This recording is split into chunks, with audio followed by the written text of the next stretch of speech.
저녁 준비하는데 7시 반쯤 남편이 퇴근한다고 하더군요. 집에 오면 얼추 저녁 차려서 먹으면 되겠다 하고 기다리고 있었어요. 근데 남편이 집에 오는 길에 스테이크를 사오겠다 해서 알겠다 하고 베란다에서 언제쯤 오나 보는데 마트 들렸다 간다고 집 앞을 지나가더라고요. 그러고 몇 분 후 전화가 왔길래 마트 간 김에 필요한 거 있냐고 전화했나 보다 하고 받았더니 대뜸 나 지금 올라가니까 담배 꺼내놔 이러는 거예요. 뭔 소리냐 그랬더니 마트 왔더니 계산대 아줌마가 방금 아내분이 담배 사가셨다고 했다는 겁니다. 황당해서 애 데리고 놀고 온 거 뻔히 애 놀이터 사진 보내서 알면서 무슨 내가 마트를 갔냐 그랬더니 꺼내놔 또 그럽니다. 일단 올라와서 얘기해 하고 곧 남편이 들어왔는데 문 열고 들어오자마자 내놔 이러길래 너무 화가 나서 낮에 애 어린이집 끝나고 병원 가기 전에 들러서 애 음료수 산 게 전부이고 어제 저녁거리 사둔 거 있어서 오늘은 딱히 마트를 안 갔어. 왜 안 믿어? 왜 항상 똑같은 말을 해도 시댁 식구나 제3자가 하는 말은 잘 듣고 내 말을 안 듣냐고 그랬더니 진짜 네가 담배 산 거 아니야? 하길래 왜 와이프가 아니라는데도 안 믿는데 그랬더니 알겠어 그럼 믿을게 하면서 특유의 꼬투리 잡았다는 표정을 짓고 비웃듯이 참네 하더니 음식물 쓰레기 버리고 온다고 나가버리더군요. 이게 믿는 건지 마는 것인지 순간 꼭지가 확 돌더라고요. 이대로 두면 날 완전 몰아세우겠다는 생각에 큰애 내복바람으로 마트 쫓아갔습니다. 집 앞에 나가니 남편이 담배 한 대 피우고 있다가 어디 갔냐고 소리치기에 애 남편한테 보내고 마트로 막 갔죠. 저도 꽤 속이 뒤집혀져 있었어요. 계산대 아줌마한테 방금 남편이 담배 사러 왔었는데 제가 사갔다고 하셨나요? 했어요. 그랬더니 굉장히 놀라시면서 횡설수설 하시더라고요. 항상 마트 사장님 부인이 계시는데 저녁 시간부터는 아르바이트 아줌마가 계시거든요. 사모님과는 단골이라 큰애도 보고 아주 친하지만 밤에는 마트를 잘 안 가서 아르바이트 아줌마는 어쩌다 한 번씩 보니까 잘 모릅니다. 몇 시부터 근무하세요? 제가 최근에 산 영수증 끊어주세요. 근데 행여나 제가 뭘 사건 남편이 와서 똑같은 거 사도 굳이 아까 사갔다고 하실 건 아니지 않나요? 했더니 죄송하다고 하더군요. 그리고 영수증을 받고 나왔더니 마트에서 좀 떨어진 곳에 큰애를 안고 서 있길래 저도 이제 못 참아서 영수증 손에 쥐어주며 몇 시에 뭘 샀는지 당신은 눈으로 직접 봐야 믿는 사람이니까 직접 확인해 하고 집에 올라왔습니다. 영수증에는 3시 40분경 빨대 꽂아 먹는 커피 하나, 아기 뽀로로 음료수 이렇게 3,400원 정도 찍혀 있었고요. 그러고 뒤따라서 남편이 집에 오더니 지금 뭐 하는 거냐고 하더군요. 그래서 제가 그랬죠. 당신이 믿는 방식으로 난 증명한 거고 이렇게 안 했으면 당신은 막달 임신 중인 내가 담배를 피웠다고 믿었겠지. 아무리 아니라 해도 당신은 내 말 안 들으니까. 이렇게 얘기하고 큰애 밥 먹이는데 도저히 전 밥도 안 넘어가고 임신 중이라 열받으니 속은 부대끼고 옆에서 맥주에 제가 해놓은 닭볶음탕 먹으면서 저보고 왜 안 먹느냐고 하는데 그냥 대화하고 싶지도 않고 더는 이 사람과 얘기해봤자 짜증만 날 것 같아서 입을 닫아버렸어요. 그랬더니 먹다 말고 싱크대에 본인이 먹던 거 버리고 나가버리더니 30분 후 들어와선 방에 들어가 자버립니다. 그러거나 말거나 애 밥 먹이고 씻기고 약 먹이고 재우고 이제 누웠는데 속이 답답하네요. 아까는 대놓고 그랬어요. 살면서 내가 무슨 문제를 얼마나 부렸는지 모르겠지만 당신은 땅에 똥이 있어도 내가 똥이라고 하면 아니라고 된장이라고 우기다가 시어머니나 신우나 제3자가 똥이라고 하면 네 말이 맞더라 똥이래 이런 식이라고 왜 저러나 싶고 행동으로 나가기 전에 대화로 풀 수 있는 부분도 저런 식으로 반응을 하니 말도 안 통하고 행동으로 다 뒤집어 놔야 끝이 나네요. 5년 결혼 생활하면서 딱히 문제가 일어났던 계기도 없었고, 그렇다고 못 믿어올 일을 한 적도 없었고, 성격이겠거니 했지만 이젠 버겁습니다. 그간 제일 황당했던 일을 꼽자면 일용 렌즈를 샀는데 한 상자에 몇 개 이런 식으로 팔고 낱개로는 안 팔길래 애 돌잔치 할 때쯤 양쪽 렌즈를 구매했죠. 하도 간만에 착용하는 거라 한쪽을 끼다가 떨어뜨렸어요. 어차피 일회용이고 돌잔치 행사 중에만 착용할 거니까 그냥 떨어뜨린 건 버리고 새 거를 뜯어서 착용했어요. 남편이 너 하나 그냥 버렸지? 이러길래 행사하는 아침부터 괜한 대화 오가고 싶지가 않고 그냥 아무 생각 없이 아니야 간만에 껴서 오래 걸렸네 하고 웃고 넘겼어요. 준비 다 하고 거실로 나와보니 렌즈 상자에서 렌즈 개수 세고 있더군요. 그리고 최근 어린이날 시어머님이 큰애 만난 거라도 사주라고 10만 원을 주셨어요. 어차피 외식을 가던 아이, 장난감을 사던 체크카드나 신용카드 결제할 거고 현금은 어차피 매주 장날에 시장 가서 아예 간식 사주고 할 거니까 10만 원을 그냥 서랍에 뒀어요. 그리고 3주간 장날 가서 야금야금 쓰다가 3만 원이 남았죠. 남편이 계속 그 돈을 확인한다는 건 알고 있었는데 딱 그러더군요. 거의 한 달 동안 장에서 7만 원이나 썼느냐고. 뭐 이런 식입니다. 제가 예민한 것인지 아니면 뭐가 문제인지 도대체 왜 저러는지 모르겠어요. 추가. 일단 어제 새벽에 글 올리고 오늘 하루 댓글들을 보며 든 생각은 저와 비슷한 생각이 드신 분들도 계시고 또 제가 과거에 못 믿을 행동을 하진 않았느냐는 댓글에는 한 가지 생각이 듭니다. 저도 결혼 전 흡연자였고 큰애를 임신하면서 끊고 지금 5년이 넘게 금연 중이에요. 전 금연할 계기가 필요했고 끊기 쉬운 일은 아니잖아요. 아이 임신하면서 독하게 마음먹고 잘됐다 이번에 끊자 하고 끊은 거예요. 주위에 보면 애 키우다 힘들어서 다시 피우는 분들도 많지만 전 끊은 기간이 아깝고 둘째 가지면서 입덧이 심한 탓에 금연 유지 중이네요. 아무래도 같은 흡연자였으니 남편 입장에서야 저럴 수 있다 쳐도 제 요점은 담배라는 게 아닌 제 말을 안 들어준다는 거예요.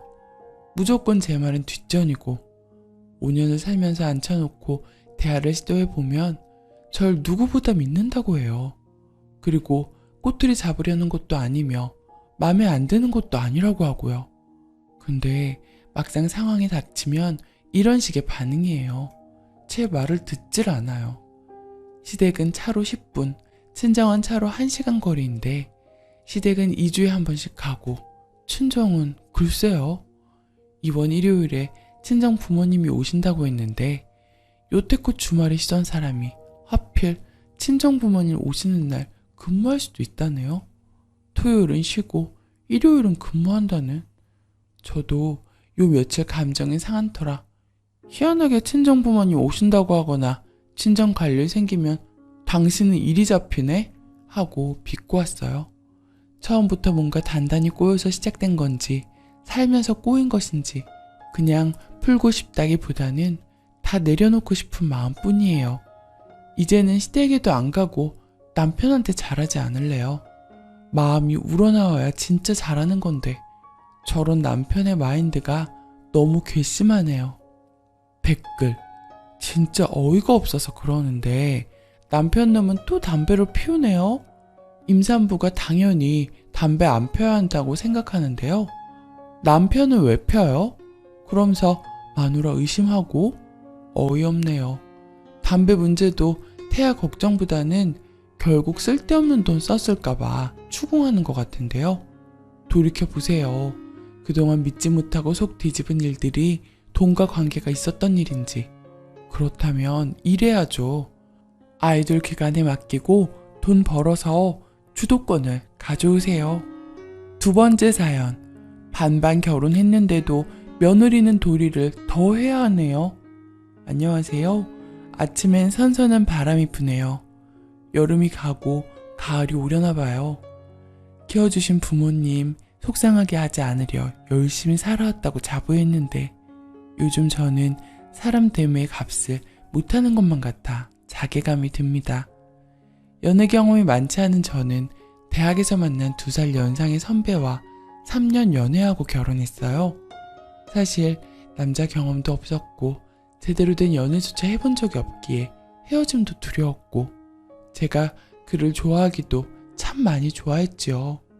논리정연하고 정해놓은 테두리 안에서 어긋나게 되면 예민하고 무섭게 돌변했지만 그 정도 성질도 없는 사람이 어디 있겠나 싶어 대수롭지 않게 생각했죠.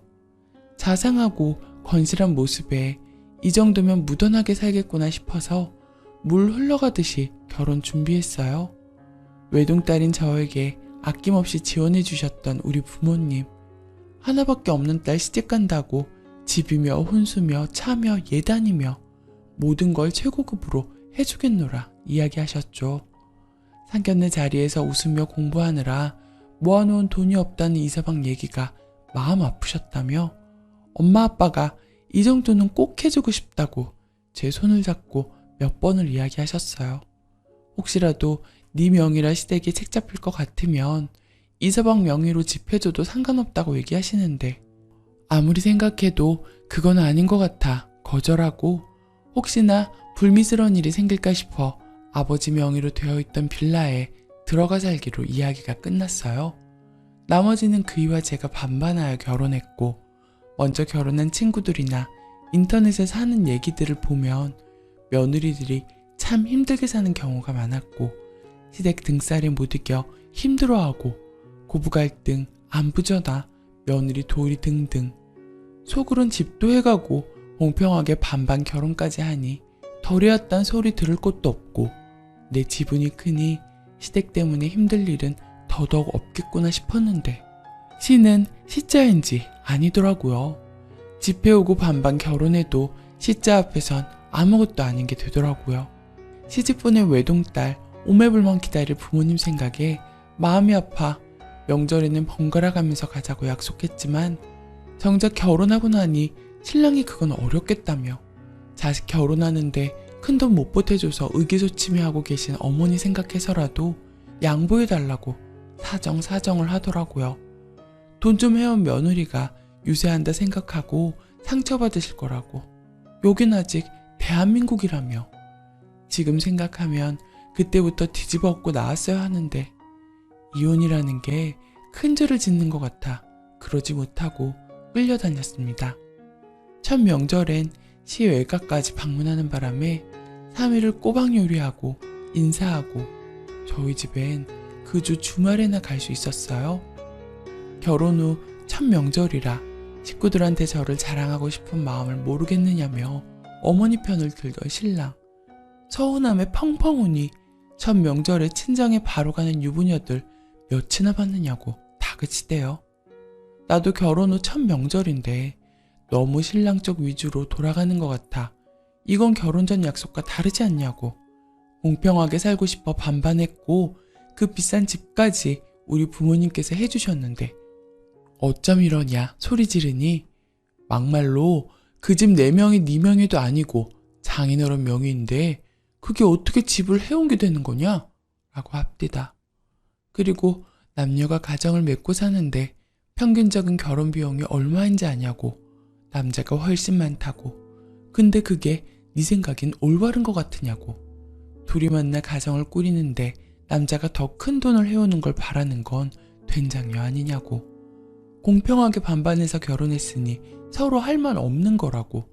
그치만 여긴 아직 대한민국이기에 네가 생각하는 것만큼 공평해질 순 없으니 순리에 어긋나지 않게 행동하랍니다.